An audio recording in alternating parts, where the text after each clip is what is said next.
Bonjour à toutes et à tous, c'est Mr. Good Trade pour l'analyse du CAC 40 pour le 18 juin.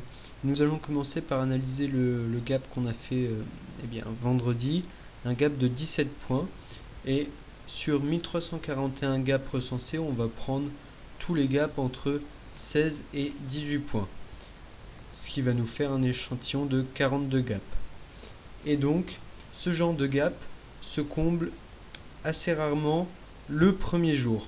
Et là, nous sommes le deuxième jour et donc les probabilités de comblement sont assez importantes jusqu'au 9e, 8e jour. Après, ça devient un gros mouvement. Donc, ce genre de gap peut sembler être un gap de rupture. Voilà. Donc, c'est déjà très intéressant à regarder. Maintenant, vous savez peut-être ou vous savez pas, ce vendredi, c'était un vendredi qu'on appelle des 4 sorcières. Bref, c'est quelque chose de spécial qui arrive assez rarement. Et depuis 2010, les semaines après les 4 sorcières, à 78%, elles ont été haussières. 7 semaines de hausse, 2 semaines de baisse. Donc c'est également quelque chose d'intéressant à voir. Maintenant, si, puisqu'on a fait 2 semaines de hausse d'affilée, en théorie, on a 78% de chance d'au moins intercaler une séance de baisse. Mais si on n'intercalait pas cette séance de baisse, cela voudrait peut-être dire qu'on est en train de faire un mouvement pas commun, ce qui peut s'ajouter au gap qui n'est pas commun. Et donc, peut-être qu'on est en train de mettre en place en tout cas un mouvement haussier de grande envergure. Maintenant, au niveau des volumes, ça aussi très intéressant. On a fait des volumes très importants. On n'en avait pas fait des aussi importants depuis le 16 septembre 2011, c'est-à-dire il y a 9 mois.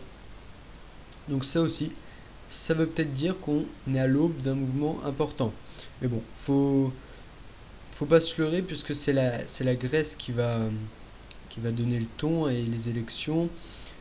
On dit souvent acheter à la rumeur, vendre à la nouvelle. C'est peut-être ce qui va se passer ce lundi.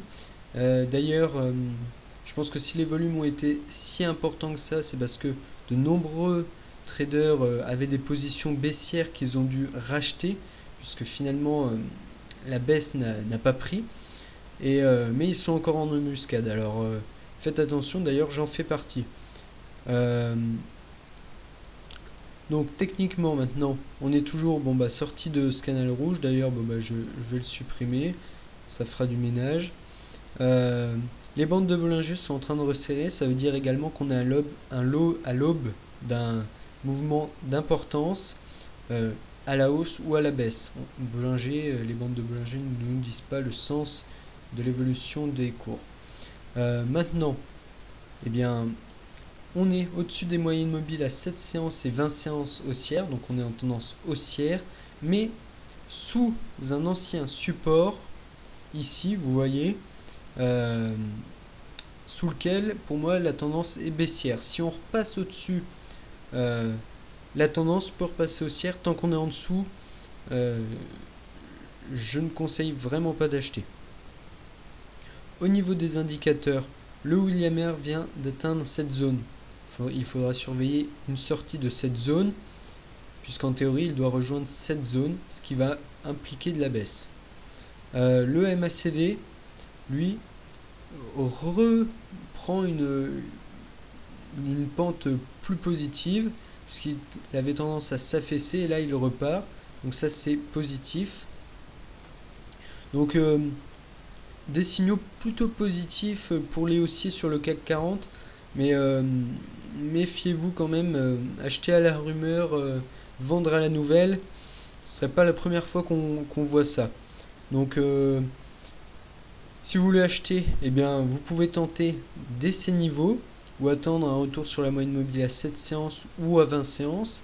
Pour les vendeurs, on va pouvoir vendre sur cette résistance en marron ici. Voilà. Bien sûr, protégez-vous par des ordres stop parce que il est possible qu'on fasse des gros mouvements dans les séances à venir, la volatilité commence à revenir. Voilà. En vous souhaitant une bonne semaine et à bientôt. Bon trade.